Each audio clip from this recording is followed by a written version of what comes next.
और मैं भी कल बजट सैशन मुक्का ते चूड़ियां लैन चली गई। 3 साल पाइया नहीं सन, अपने लिए ली तो याद आया कि असद कैसर साहब के लिए भी ले लूं, तो उनके लिए भी मैं तोहफा लाई, क्योंकि ऐवान में दुपट्टे ओढ़े तो ये फिरते हैं, लेकिन इन्होंने कल चूड़ियां की तशबीह की औरत की कमजोरी के साथ।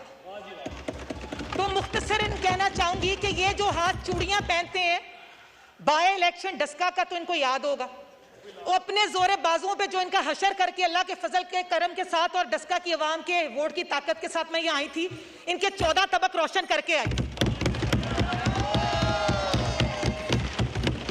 इनकी तकरीरों से जो ये करते हैं फॉर्म 45 और 47 की, कभी लगता है कि गैरत शायद रूह अफ़ज़ा में घोल के पी गए हैं।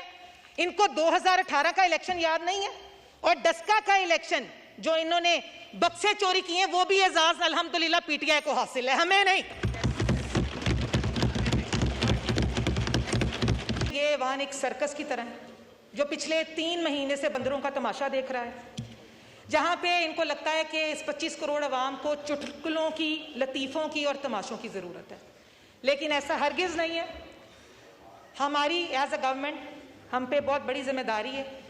गुर्बत, जो लोग हमारी यूथ नौकरियों के लिए जो धक्के खा रही थी पिछले 4-5 साल, इनकी बदौलत हमने उनसे वादे किए हैं, और इंशाल्लाह as a government, as PD हम ये कोशिश करेंगे कि अपने वादों को तकमील तक पहुंचाएं। बात करूंगी मैं कल जो हमारे साबका स्पीकर साहब असद कैसर साहब ने बात की चूड़ियों की, हॉट टॉपिक है जी, करनी भी चाहिए। और मैं भी कल बजट सेशन मुक्का ते चूड़ियां लैन चली गई। 3 साल पाइया नहीं सन, अपने लिए ली तो याद आया कि असद कैसर साहब के लिए भी ले लूं, तो उनके लिए भी मैं तोहफा लाई, क्योंकि ऐवान में दुपट्टे ओढ़े तो ये फिरते हैं, लेकिन इन्होंने कल चूड़ियां की तशबीह की औरत की कमजोरी के साथ। तो मुख्तसरन कहना चाहूंगी कि ये जो हाथ चूड़ियां पहनते हैं, बाय इलेक्शन डस्का का तो इनको याद होगा, और अपने जोरे बाजुओं पे जो इनका हशर करके अल्लाह के फजल के करम के साथ और डस्का की अवाम के वोट की ताकत के साथ मैं यहाँ आई थी, इनके 14 तबक रोशन करके आई।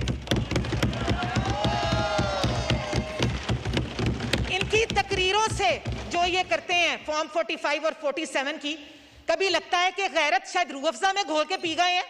इनको 2018 का इलेक्शन याद नहीं है, और डस्का का इलेक्शन जो इन्होंने बक्से चोरी किए वो भी एजाज अल्हम्दुलिल्लाह पीटीआई को हासिल है, हमें नहीं।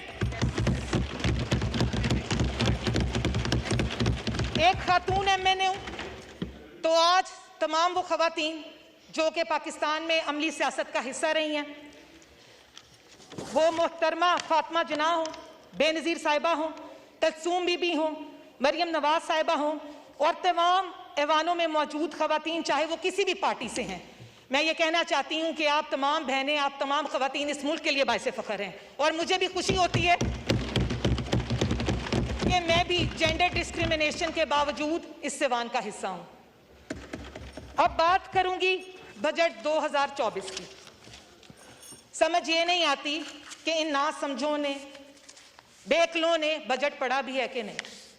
तकारीर करते हैं, उठते हैं, या तो सामने तमाशा लगा देते हैं या हमें गालियां देते हैं, लेकिन बजट स्पीच पे इनका कोई ना है तो सीरियसनेस थी, और ना ही सिवाय कहकों के इनकी तरफ से ऐसा कोई रद्द अमल आता है जिससे हमें भी लगे कि ये पाकिस्तान की अवाम की भलाई चाहते हैं। 9 मई के वाक़े के बाद भी इन्होंने होश के नाखून नहीं लिए। इनको तकलीफ किस चीज़ की है कि पंजाब तरक्की कर रहा है, पाकिस्तान तरक्की कर रहा है। इन्होंने तो पाकिस्तान को एक तबाही के दहलीज पे लाके छोड़ दिया था, तो अब तकलीफ क्या होती है कि पाकिस्तान क्या खुशहाली की सिमत में दोबारा चल पड़ा है। बजट 2024 वज़ीर आज़म मियां मोहम्मद शहबाज शरीफ, फाइनेंस मिनिस्टर, स्टेट मिनिस्टर, इन सबको मुबारकबाद दूंगी, क्योंकि इंतहाई मुश्किल हालात में पाकिस्तान है, और आज के जो महदूद वसाइल है उसमें से भी इन्होंने बेहतरीन बजट पाकिस्तान के लिए पेश किया।